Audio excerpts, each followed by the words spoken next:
Welcome to Slim Nation's One-on-One podcast with conversations featuring the host, James Slim Overton.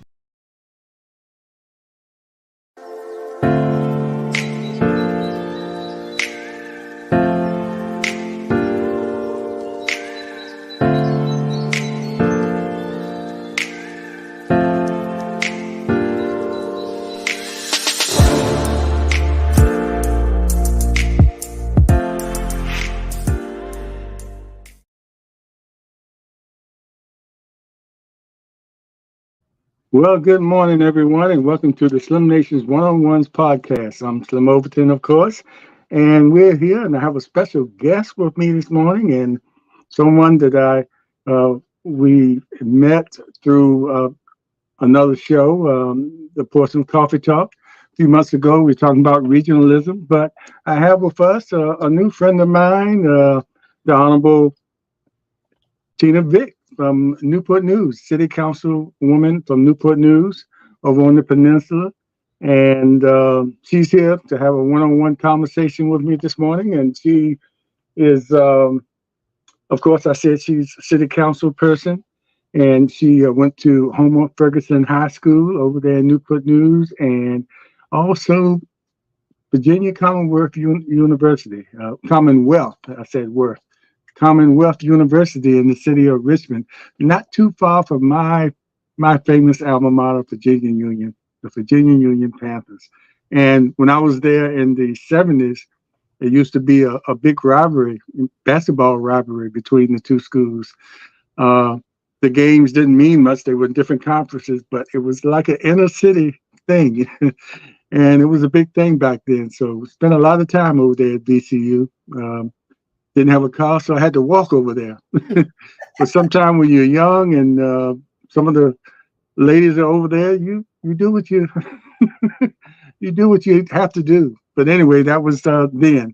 But anyway, we're going to talk to her, and of course, we might get into a little politics. But a lot of you that don't know, she is also an author, and she has written a book. It's been out a little while. She'll tell you how long it's been out, but it's about her life, and she's quite candid in the book, talking about well, the name of the title of the book is Up Vick, and it's out now. It's on paperback, and let's see. I think. Let me mention this too. You just been a recipient of Community Leader Award given by the Black Child Institute of Hampton Roads.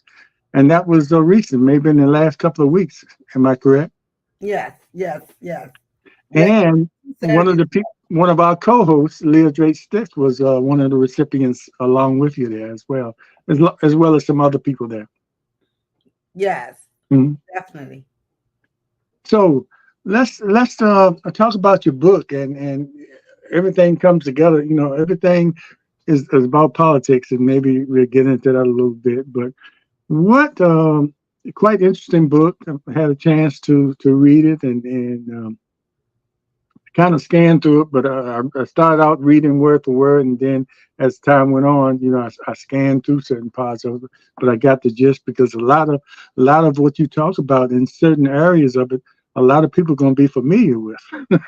Right, You know, right. And the main reason I really decided to write the book because, of course, going through what my nephew went through with the Michael Vick dogfighting, and to see that no matter what has happened in our lives as the Vick family, um, I didn't want our family to be just chalked up about dogfighting. mhm, I really think about all of the hard work my mom and dad did with raising us. My granddaddy, before that, the I say the real Vic man. My granddaddy, he was a sharecropper in North Carolina in Tarboro, and he, helped raise the family. My mom's mom, um, my grandma Ada, she was like, back in the day, they had these people that when a lot of black people were not going to doctors because they didn't trust them, she was like a faith healer, and people came to her to get healed, and she would get all kind of stuff out of the woods to help heal people. So it's more to the Vick family than Michael Vick.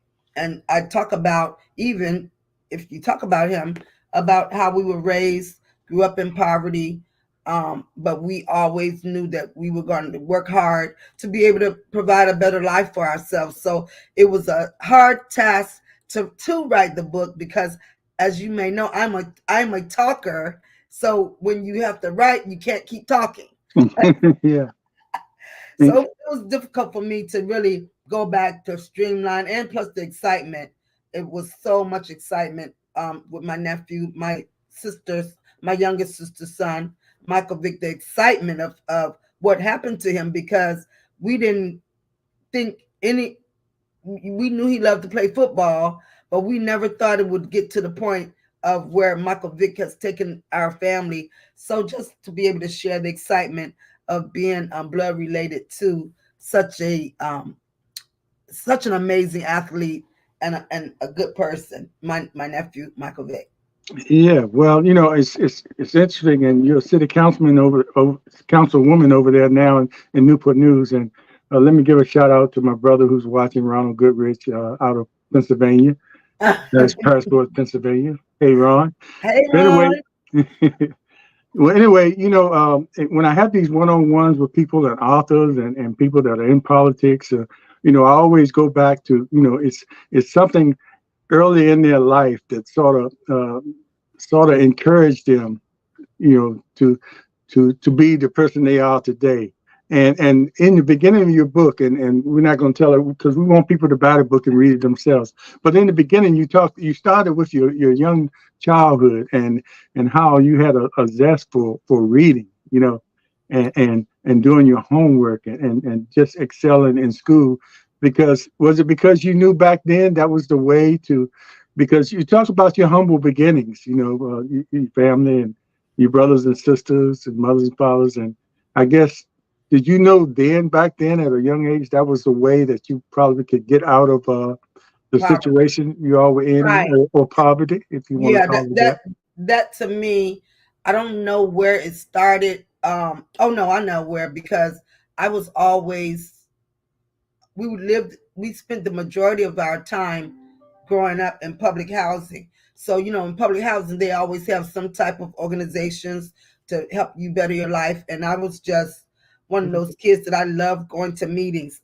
I would be at the tenant council meetings when I was like 13 and 14. I just loved always going to meetings, and I loved getting information so that I could give to other people to make their lives better, like I was trying to make my life better. And so I learned early on that work was the answer, that if you can just get your education and get a good job, because I have to say honestly, I was just, once my mom left my dad, I was just really tired of the life that you could only get one check a month from that welfare system. Yeah. It's got to be a better way than one check a month. And so I was thinking, if I get me a job, I could get more than one check a month. So when I get more than one check a month from my real estate and city council and everything else I'm doing, speaking, I just feel like I have gotten to the point that I wanted to get, to be able to realize that your education and your hard work ethic can determine how much money you make. So I learned that early on, and plus being able to experience, which wasn't a good thing, about from a dad that was physically abusive to my mom, that in my mind I just kept thinking, how do you not make your life like this as a woman? And I just really realized that if I can sustain my own self, I wouldn't have to go through the things that I saw my mom having to go through with my dad, fighting. Well, not just my mom, because the whole family went through it. Mm-hmm.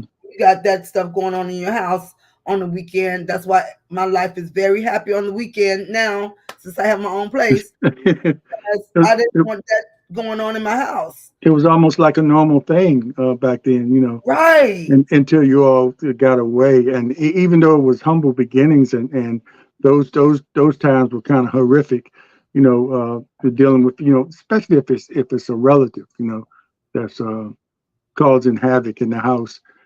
But even with those humble beginnings, once y'all got away, you did, the family was family. Y'all made sure you made time for family, even though, Right. you're trying to make ends meet and things like that. There were times where you probably didn't even realize you were poor because. We sure didn't, because there were so many happy times. Right, right. So many happy times, and I had such a great mom. She passed away the night of my first election.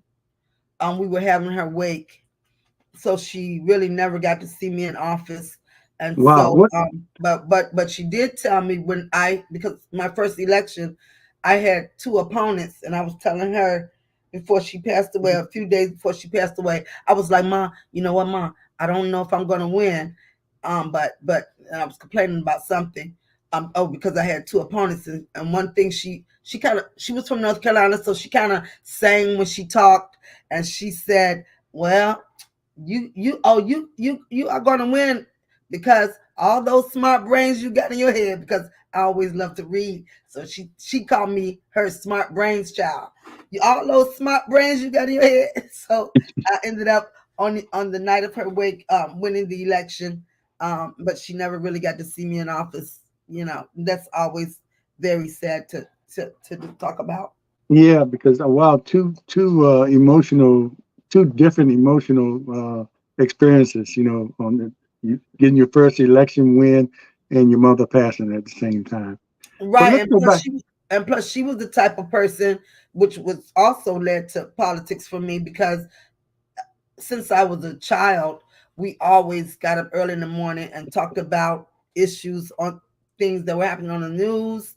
And so she wasn't in politics like elected, but she always kept up with the current events and encouraged us to vote. She always went to vote. And so that part of I say I didn't come from a political family, but I kind of did when it came to her. Yeah, I mean, and let's go back to, because I'm talking about what prepared you for, city council person there, and it takes a lot to do that and dealing with personalities and policies and things like that. So you can kind of go back and think to some of the things. I was thinking about, you said you went to Ferguson High School, and that was in the 80s, right? And so it was integration was well in place then, but it probably was still some things different in Ferguson because there still was some predominantly black schools in Newport News. But Ferguson was like almost half and half, I guess, or maybe Right. more white than black. But how was that experience? Even though it was in the 80s, you probably were still dealing with some things that, some biases during this Well, time. it was the late 70s, and because I graduated from there in 1980. But I just have to tell you this, and me and my white friends talk about it when we see each other, because at Ferguson, I can't even tell you anybody who was fighting over race. We just had it was just I don't know if it was the administration that made sure things were okay, but Mhm. we all got along. Cheerleaders, basketball players, football players. It was so much peace. It was so much racial peace at Ferguson. Even when we all see each other now and we see the ugliness of people like Trump, people can't really figure out. Why is it going back to that? Right. And so, we played football together. In fact, when I got my community leaders award, my baby brother, Casey, he had, I had got there after him, but he was already telling um, my colleagues from the council, Vice Mayor Bethany and Councilman Long, about how I used to um, bring white people to the public housing, to the projects. Mhm. They wanted to see how we lived. And say, well, oh my God, Tina, y'all got a Burger King down here and everything. So we Where did they? How? I guess they had a different view of how they thought you all were living. right, because They thought it was most the of the real time, slums that they might have seen on TV or something like no, that. no, but you know how every black neighborhood is. If you're white, somebody's gonna say, "Don't go down there," or Right. "Don't go over there to these streets. Don't go to the number streets." Well, some So blacks would say that too. right, oh,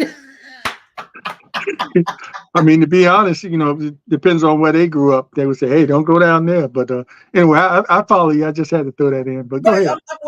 I'm glad you threw that in because that is so true. But the unfortunate thing about that you can lose out on knowing some great people, by having a shield on your life because of some type of either race, gender, or other things that other biases that people can create, that you don't get to know some good people. Yeah, you can't put everybody in the same box. You have to, look at the whole picture sometimes, and and Right. and And sometimes it's kind of hard to do. what I feel so proud about is that I did not let the barrier of being in poverty, growing up in public housing. I'm so glad I never allowed that barrier. And then I had some of the best teachers who were white that just believed in me. They just saw so much in me, poured into me. One of my other mentors was a gentleman. He was Kappa, Mr. Robert Ayers. I talk about him in the book. Hmm. That he came to Newport News from South Carolina to work in our area of the projects to help us understand even more about education and just having a better life. So I'm just proud of myself and my mom and my family for not giving up.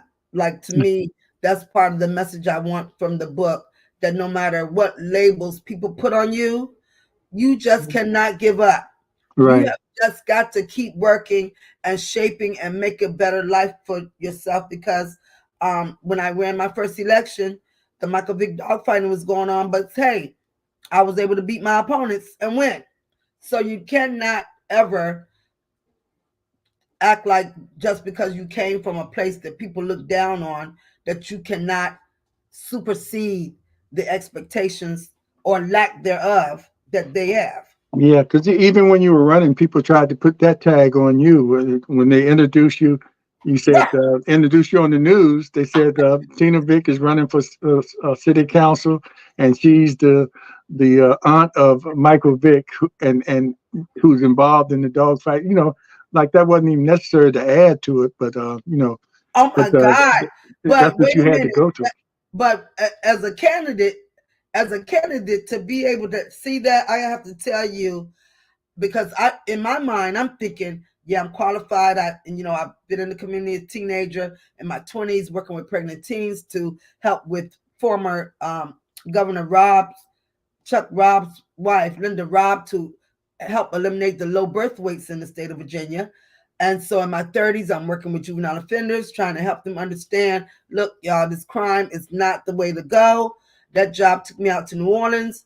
And then I started doing real estate and have worked with a program as director to be able to build and renovate houses for low to moderate income families. So I didn't even think that was going to be a factor with all my qualifications. But Hmm. that's what, when the newspaper had to announce who was running for the South District seat, my name was last because it was three of us, and they said Tina Vick, real estate agent. They didn't even call me a broker. I was a Hmm. broker at this point. Yeah. They called me an agent. I was really mad about that. And so then they said, an aunt of the suspended NFL Atlanta Falcons quarterback Michael Vick. So I had to Yeah, just I mean, it was what it was, but it wasn't. It didn't have anything to do with that, and evidently, it didn't affect the people that voted for you because you were right the because top you were the top vote getter. yeah, I was the top vote getter, and Yeah. plus as I was knocking on doors, some people were saying that yeah, we're gonna vote for you because they gave Michael Vick too much time. So that might have helped out in a way. But right quick, let me go back to right after you graduated from Ferguson, and you were a cheerleader there, and that's another story too. But you were a cheerleader there, and you went to uh, VCU, as I mentioned earlier, and probably your first time going away that far away from home, even though it was just like 90 miles away in Richmond. But and as a matter of fact, you were just there not too long ago celebrating Yeah, you pledged Alpha Kappa Alpha sorority incorporated there, yeah, and it was you were celebrating, I guess, the chapter's 50, 50 years. yeah, 50 years, yeah. You haven't been one for 50 years, but the chapter has been there. I just want to make that clear. But anyway, how was So, that? How was that transition going there? Away from home, and you probably were used to the environment. Having to go to Ferguson, as opposed to coming from maybe a predominantly black or all black high school, and then going into that VCU environment. So you were used to that kind of environment. But how was that move? Going away from home the first time, and then everything was new. And then I think you said it was no room on campus. So this your first year? You stayed off campus your first year? What a freshman's dream that is! well, of Not to be course, on campus. because nobody in my family had gone away to college, so I didn't have anybody telling me any kind of stories of what to What to expect. expect? Yeah. From right, what to expect. But they had overbooked all of the rooms, so I ended up staying at a hotel, the William Byrd Hotel. But now when I go back to Richmond, that Is hotel, that on Broad Street? yeah, yeah, and Yeah. so now it's a like a nursing home. It's not a hotel anymore. But I really like that part because what I tell everybody, some people go to college and they need a lot of hand holding. I'm not a hand holding kind of person. Like I'm just a get up and go getter kind of person. So I really like the freedom. We didn't have anybody regulating us, but it was good to see how when you're unregulated, how good How your regulations how are. disciplined you can be on yourself, Right. because some mornings you got up, you really didn't have to go to class. Wasn't nobody Exactly. going to make you, but that was on you. You knew what you were there for. Right. And so that part I really loved about experiencing and then being in the big city of Richmond, even like this weekend for our Alpha Kappa Alpha 50th celebration for Theta Rho at VCU. We had such a good time, but I have to tell you this it was just a good transition because I've always loved to study. Like even now, I'm gonna always take time to study. So it really was a great transition, and I got an excellent education from um, from VCU, and it was just really a good experience. But what I do know now that I really love, even though I came back to Newport News because my mom's health started failing. But I know that I'm a big city girl. I love living in New Orleans. I love Richmond. I had some aunts who lived in New York, so I would go there. But I'm here now because my mom was here, but I think I know I am a big city girl. I love people and moving around and all the excitement of big city, Hmm. like Portsmouth. Yeah, like the big city of Portsmouth. If we're not as big, we got the problems of a big city. Right. I'm just joking, Portsmouth. I love you. I love you. Anyway, and I'll mention one more thing because I still want people to get the book and read it. But I'm just bringing up these things because I think it really prepared you for your position you are in now as a city council person and as a business owner. That experience you had that summer going to New York, and Oh my and you God. can't get a better experience than going to New York and then trying to figure out, how am I going to make some money? you know, because I'm still in school, and you had the scholarships, but you still, need some money to make it through those 4 years.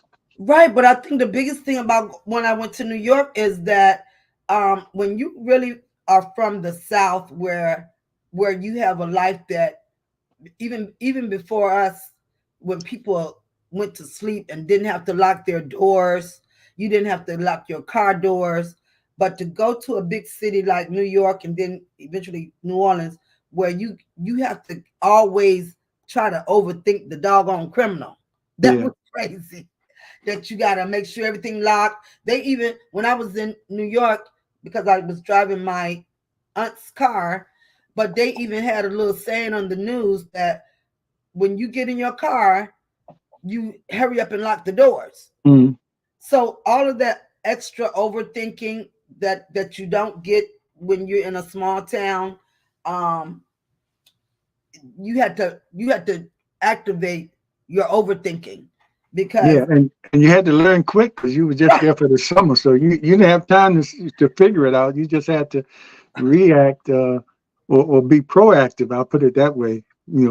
Like you said, locking your doors and just being aware well, of and your even surroundings. and even on the subways, you had to. My aunt used to tell me, don't you can't wear any expensive jewelry. You had to just look plain because people would take your necklace off and get off the subway on there. And Hmm. so it was just so many different rules that you had to follow. But the other thing that I loved about going to New York that early was I really got to see, that was the first time I saw a black person speaking French. Mm. And because there were so many nationalities there, Yeah. particularly coming there from as Was we're he now African? looking at as we're now looking at people coming from other places in throughout the country. But then New York was really the hub of The melting pot. right. And Mm. so I saw in that melting pot, as you say, so many different people, brown skinned people speaking French, Spanish. Just it was just such a learning experience for me early on, and I am so glad I was able to experience that because that helped me be able to venture out in other ways as well. Yeah, all learning or all education is not in the classroom. It's Exactly. in real That's life. what I learned with that trip.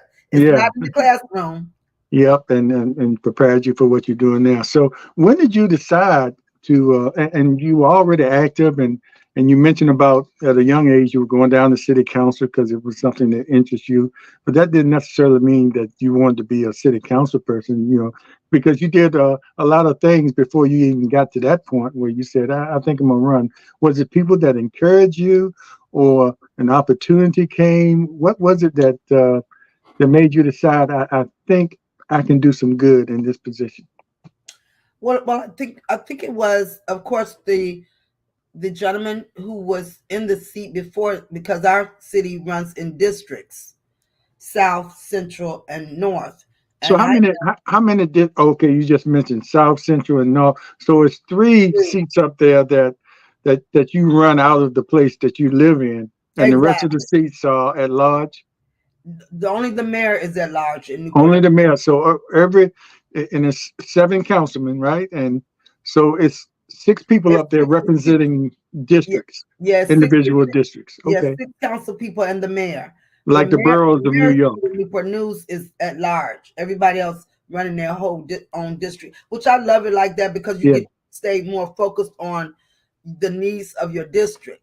And And, then, and of it course, as we conversate, it's throughout the whole city. But right. The city at large as well. But your focus can be you know, uh, in a certain area. And I think that's a good thing. I wish we still had that here in the city of Portsmouth. right, But because it go ahead. really helps people, and it really helps you be able to focus in on more of the citizens' needs because you're not trying to go over the whole city Right. to do that. But the gentleman who was the previous council person, he was leaving, and so many people kept calling me to say, Tina, the seat is open. We heard your name. We want to see if you want to run. And they had asked me that a few years back, but I have a son and a daughter. I wanted to make sure they were doing okay before, because it does take a lot of time from your family. And so this time when they called, I was like, you know what? I think I'm gonna put my name in the hat. And after I saw the other people who were running, Mhm. whose name were in the hat already, I said, oh, you know what? I can beat her and I can beat him. Well, yeah, count me in. Now, when you decided to run, had the issues started with your nephew, Yeah, or that happened? That was going on even when you decided to run. So it didn't. yeah, You didn't decide to run, then all of a sudden that happened. So you knew that going in yeah. We that knew that it going in, and that my could my be an issue. campaign manager, my campaign manager is my very first nephew, Hmm. Greg Brooks, and we had already set as a team to really what he called address the elephant in the room, because we had to be prepared for what could come up about the things that were going on with my nephew Michael Vick with the dog fighting. We just had to be prepared, but at least the people came out to support me for this win. And as I told you when I was knocking on doors, James, it was so funny. Some people were like, girl, yeah, we're going to vote for you because we think they gave Michael Vick too much time. So, wherever the votes come from, and then, it's up to you once you get there. But yeah, I mean, I guess it's kind of backfired on some of the people that were really trying to use that against you. Right, especially the newspaper. I couldn't believe they did that. They didn't even tell my qualifications. They put that in there. And so I had thought about dropping out when I saw the Daily Press put there and Tina Vick, real estate agent. Like I said, I'm still mad about they didn't even call me a broker. And aunt of the NFL. And it takes a lot to be a broker. Right. I used to do real estate. I used to do real estate for about 5 years too. So I know it takes a lot to get to that broker. And once you achieve that, just like somebody getting a PhD, you want to be recognized for that, Right. And so they didn't even call me that, but they made sure they put the Michael Vick thing. And so I was thinking, you know what, maybe I should get out the race. But I can tell you honestly, God came in my spirit that day and said, no. He said in my spirit, the last shall be first, like that scripture, and the first shall be last. Mm-hmm. And so guess what? That's how it was on election day. They had listed me last in the paper, and I came in first. Right. And the guys that they listed first came in all the way last. So you're talking about a scripture coming into play. It definitely did on that one. That's why you gotta listen to God. Yeah. So what real quick, and you say this now and then say it at the end. How can people get your book? And I think you have an event coming up where you'll actually be signing some of your books. You want to tell the audience about that? Yes, I am. We have a new, fairly new bookstore in Newport News. It's called the wait a minute, I can't even think of the name. Well, wait, hold on, James, you got me off guard on this. Yeah, that's okay. You can come back to it. But it's called the Paperbacks Inc. Okay. Paperbacks Inc. bookstore, and they are having a book signing for me on this coming Saturday from 12 noon to 3 p.m. And you can come and get to buy the book. It's only $10.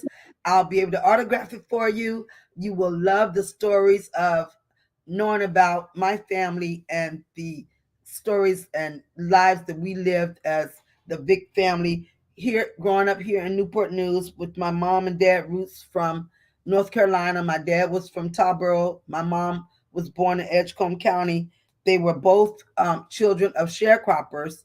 And so to be able to find out how I evolved as the councilwoman, and to really, James, if you read the book, when I talk about some of the issues I've had representing a district that has the highest amount of Blacks and poverty, and how I was able to work with different developers with our city to be able to bring new housing to our area, to be able to change some of the ugly streetscape that was allowed to happen here in our city, mainly because of all the ugliness of the urban renewal and all of the redlining from the past of the history of the United States of America, how they have redlined Black areas to make sure we don't get what we need. And so to be able to break out of the mold of that, and to be representing a person who is knowledgeable about that, to be able to say, no, we have got to do better here. So to be able to have my district looking so much better than when I came, we have worked with our codes department to have better code enforcement, because that's part of the ugliness of the redlining, to not enforce the codes in Black areas, to have dilapidated housing in our areas, So dilapidated it gives streets. them an excuse to come in there and say we need to do the urban renewal here. Yeah, yeah. And the other thing it does, though, if I could show a picture, the other thing it does is that it shows that if everything is uncapped in our areas, when you wake up in the morning, if your surroundings don't look good, you don't feel good. You don't feel as pushed and motivated to be able to do what I say, having a can-do spirit. You are more with a cannot spirit. So now that whole thing about making sure our communities look better so we can wake up and function with a can-do spirit to be able to, work harder on your job or your business, to be able, our children can go to school. How motivated can our children be if they have to walk past broken glass, drug dealers, and all of that stuff in the morning? Like, you have to really look at that entire concept of our lives to make sure why I'm such a fighter for our community, because it's not just about me. It's about the people and these children that's going to grow up here to be able to make sure they're okay. And so we have to continue as a Black community to fight for our future of this United States of America. Yeah, and it sounds like what we're doing over here in Portsmouth. When the times we talked, I always said that sometimes Portsmouth and Newport News are kind of similar in a lot of ways. And what we've done, they've had public housing over here for 50 years or more, and we almost pretty much have eliminated those physical building public housing areas. But some of those annuities that came with that, which is supposed to be a temporary thing, it's really kind of helping to break the cycle of people being in that system. But the government annuities, like I said, are still there, but they just have torn down a lot of those places and rebuilt, much nicer places, and a certain percentage still has to cover people of a certain income. Right. And but some of those public housing they had, I mean, it served its purpose when they first were doing them, but after 50 plus years, and they still here. So I think we have one more left that we're going to eliminate once everybody moves out. And but it's not like putting people out and having no place for them to go, because they're building, the better housing for them, like you're doing over there in Newport News for those people that need that assistance. And Right. what comes along with that assistance is education on how to, get out of that cycle. Right, because people should, I mean, for me, I just really wanted to figure out how to get more than one check a month, because anybody who has to live on that, I just cannot conceptualize that in my mind, to be able to not have a constant flow of income. But it's just so sad how the government has made it for some people. That's all they know. I was always curious about this. The Newport News shipyard is in Newport News. Has it ever been looked in to see just how many citizens of Newport News actually work there? I mean, I was just curious about that. Is that something that's ever been looked into, or a survey has been done? I don't know, but a lot of people have made their living from the Newport News shipyard. Every time I have a meeting with them, I always remind them that no matter how many times I applied, y'all didn't even call me for an interview. I never got an interview. But anyway, some people, but a lot of people work there from Newport News that have made a great living. I got a great nephew who is there now. My youngest brother, my baby brother Casey, he got his start there, painting with the shipyard, and now he owns his own business, Vick's Painting and Power Washing. So a lot of people really did get a good start there. They never would call me for an interview, so I never got to work there. So I love to remind them of that as I meet with them as the councilwoman. Yeah, keep on reminding them of that. You say y'all didn't know, y'all didn't hire a future councilwoman, and now I'm making policies that might affect you. Exactly. Like, But, Okay. but anyway, about your book too, and get the book and read this part. I think it's so humbling of you about some of the things. You had your degree and everything, and some of the things that you didn't mind doing to make sure you were supporting your family. you know, Oh yeah, and some because people might not want to talk about it. Well, why you want to talk about it? They'll forget about that little part of their life, but it was no shame in that. mhm. It was just something that you knew you had to do, and it was just a way until you got another way, until something else came. But you just couldn't sit back and wait for something to happen. You had to make it happen, Right, and because I think, and I think, and that I that was encouraging. That part of the book was encouraging too. well, thank you, and I think that what people miss out on things like I came back here, because in the time that I got my degree, people made you think that once you had a degree, you was gonna be able to do whatever. Hmm. And if, some of my regrets is that I had a paid internship at Channel 6 in Richmond, but I just really thought if I come home because I miss my family, I would be able to get a job here, and it didn't work out that way. So I ended up having to be a waitress at a Denny's restaurant, and I made a living off of that. And so it for me, I tell people all the time, you cannot miss out on the opportunity, because I had to smile and wait on so many people, and I equate that to being able to win my campaign, because that job prepared me for this job. Smiling at people, shaking hands, talking about issues. Even though you're waitressing, your people come there and they end up being your customers. Yeah, and they talk to you. They Yeah, and tell you so they some talk things. to you about their concerns. It's They almost like a bartender. exactly, yeah. Which I wish I would have done that. My daughter is good at that, but I wish I would have done that, because I think I could have helped even more people. But I just really, I was really sad. I have to be honest. I was really sad that I could not find a better job, but I didn't let my ego get in the way of me making a living. And so it was really disheartening that I had to do that. And then, you got family members and other people. She went all the way to college just to come back to work in a Denny's. Working at Denny's, yeah. So you had to hear all of that stuff about negative people. But I'm just a person that I don't let my pride get in the way of things. And so I did that. And after that, somebody came in the restaurant. Tina, they got a job at this place, work with pregnant teens. I think you should apply. And so I did. And that job went from that to um, working for the juvenile offenders with AMI Kid. Now it's called AMI Kids. That job took me to New Orleans. So it just really worked out. And my advice about that, because I had a lot of people who were my friends that have graduated from college, and they would rather stay at home than work a job that they thought was less than.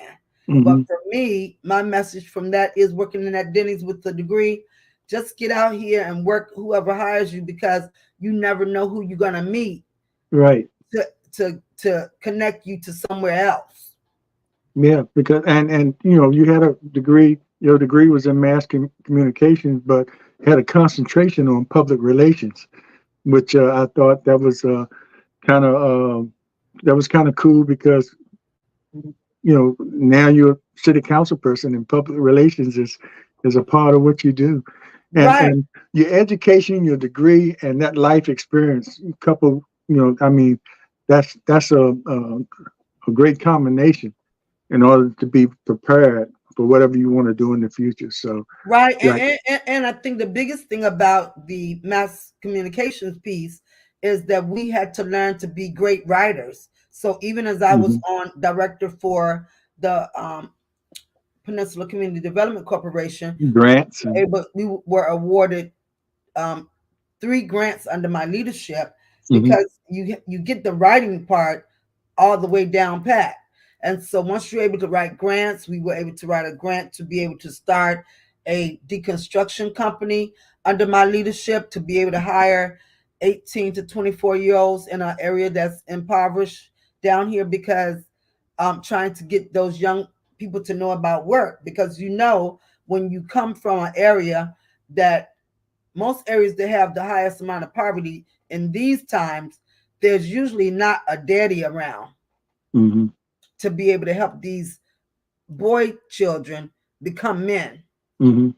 And I think as I look at TV with Portsmouth, with Newport News, so many times where the crime is happening, it's usually because a lot of these young guys are shooting each other. They don't have male role models, or if they do, it's usually the drug dealer people on the corner. Mm-hmm.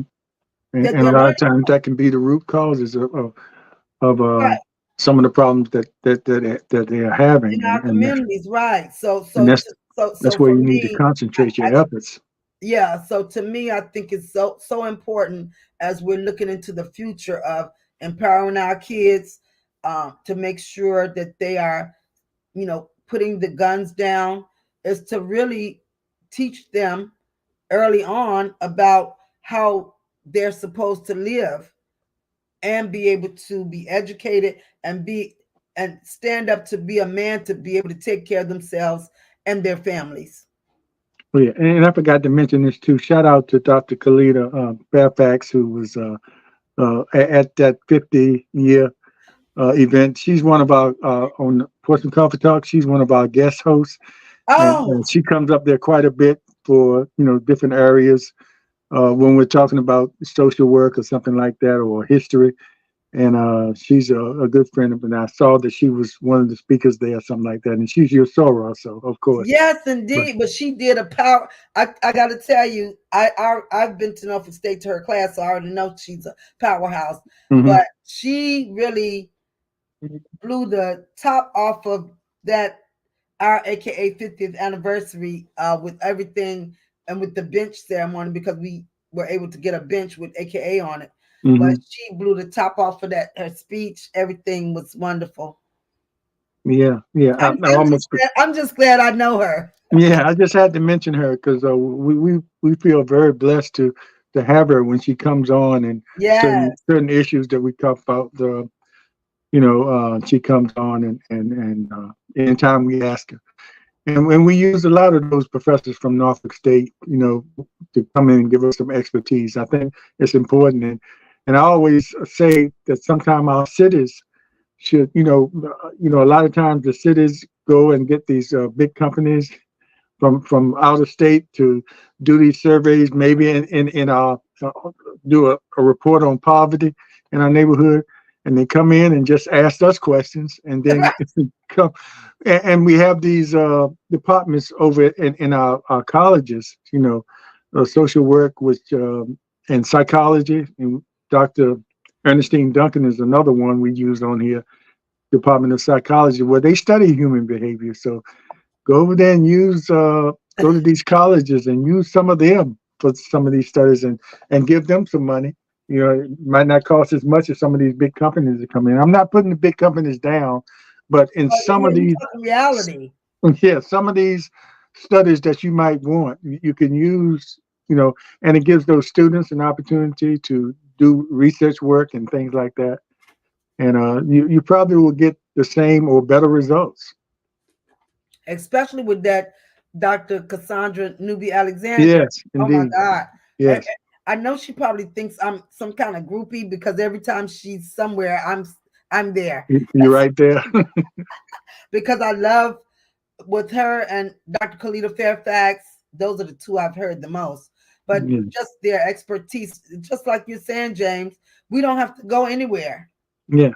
Just call them. Yeah. It's maybe some of the really big projects, you might want to go for this, but it's a lot of things.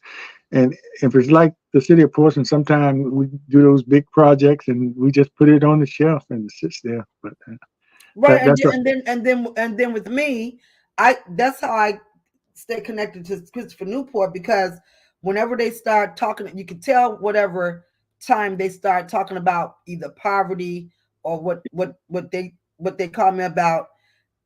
We know you're in the South District with the numbered streets. Whenever they start talking about that, the kids start calling me. mhm. So they want to hear my story, and so that's why I presented at the Hampton Roads social justice conference this was the at the beginning of this month, because those they want to find out if they're coming to a city. They want to find out about what the sad part about what some people are telling them. Don't go down to the number streets where it's good people down here in the number streets. Mhm. And so I just feel sad that people will keep saying that about us instead of realizing that most of that is nothing but the ugliness of racism. Mhm. It's not about the crime. It's about you trying to discount some people, a section, because we're black. Yeah. And if you want to help people, you have to go where they are. You have to go where they Exactly. are. That's the only way, or the environment is going to stay the same. You have to go with whatever resources or whatever you learn from studies that you paid a lot of money for. You Right. have to go where they are, or it's going to stay the same. So Exactly. It's going to stay the same if you don't try to help make it better. so Tina, as we wind down, and I want to mention too that this is an election year for you, and Yeah. so if you want to, speak to that, and I know it's different this year. I think is this the first year that y'all are switching from May elections to November, or did you do it last year? Oh yeah, we did it 2 years ago when I ran for mayor. That was the first year it turned to November. Hmm. So this is my first year running as a council person, for the November election. So this is my fifth term. I thank God for the people who. This is what I thank God for, the people who, no matter how busy they are, they find time to go to the polls to vote for me. I don't take it lightly that they do that. I just appreciate all the people who just trust my leadership, because it's not easy trusting people in politics. And so I thank them so much for giving me this opportunity to work for them. And I feel so blessed that even when I do get out, that what I feel so blessed about, James, is that if you see my district, part of my district now that was really suffering compared to when I got in 2008, I just feel so blessed that God has given me the strength, God has given me the knowledge and the capacity to be able to work with our city leadership, other council people, because you usually can't just come up here and do things by yourself. You need to have some other people vote in with you. So I'm just so thankful to be able to have my district look so much better than when I came into it. So as I prepare to transition out, because I'm not going to stay in this forever. I do believe in making sure some younger people.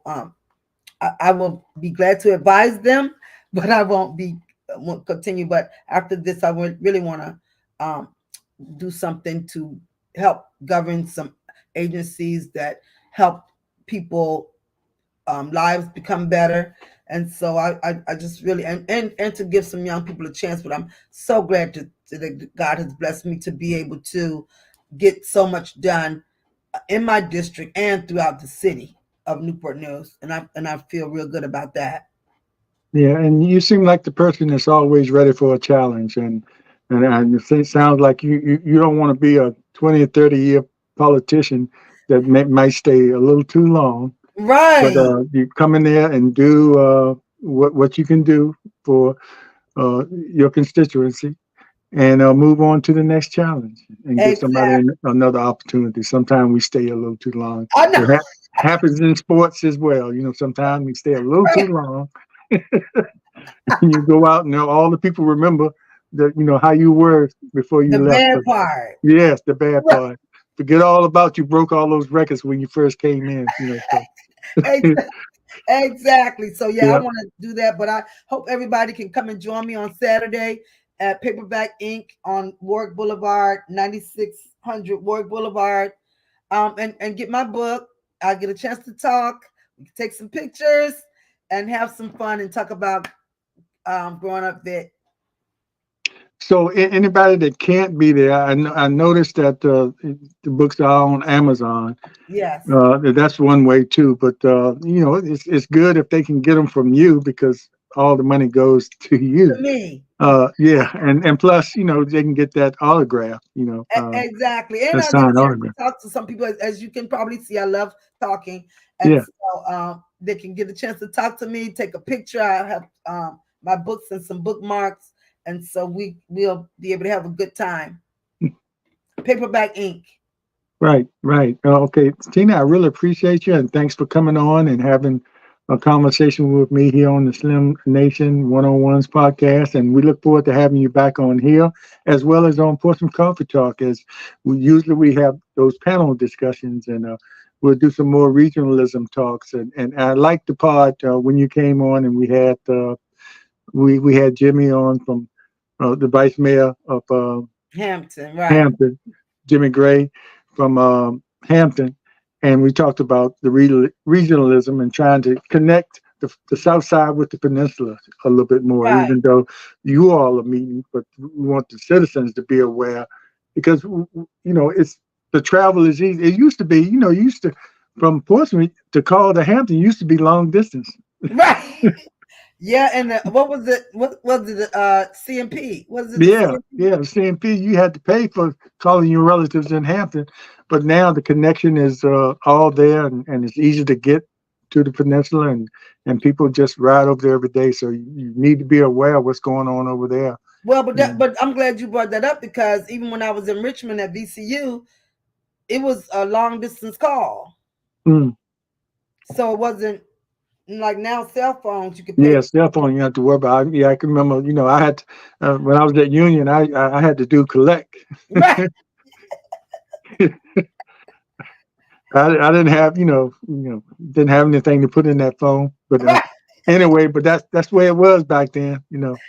Exactly. Yeah, thank God it's not like that now. But anyway, Yeah. again, thanks a lot, and we appreciate you, and we'll see you next time. And have a great day. All right. Thank you, James. Thank you for this opportunity. All right, anytime, and All we'll right. talk again. Thanks, everybody, and remember to like, subscribe, comment, and share on our Facebook page and our YouTube page. We'll see you next time. Take care.